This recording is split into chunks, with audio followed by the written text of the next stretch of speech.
Well, the military-industrial complex now is, I would actually call it probably the military-industrial, financial, oil, media, academic complex, because all of these sectors are culpable. They're all preventing us from discussing what is really going on. I mean, the military now is in everything. It's the biggest impact on the budget deficit, the debt, the deaths of more Americans and people around the world than anything else.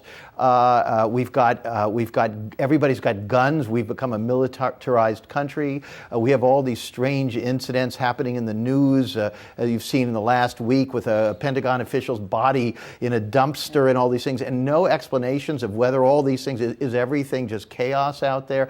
But my key thing is this. What Eisenhower was warning about back then, he knew about because he was a general. He had been a part of the military establishment.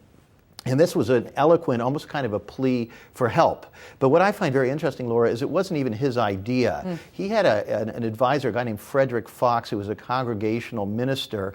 Eisenhower felt trapped by these insidious forces, primarily corporate and banking interests, that had convinced him to run for president in the first place, that controlled him the same way they controlled Richard Nixon back then, forced Eisenhower to take Nixon on the ticket. These are the kind of things I go into in Family of Secrets, things that I didn't know about before I did this research. But what we see is that these people themselves have to turn to outsiders. And so it was an outsider. It was a congregational minister who had to say to Eisenhower, hey, listen, this is a problem. You can see it's a problem. Why don't you say something about it?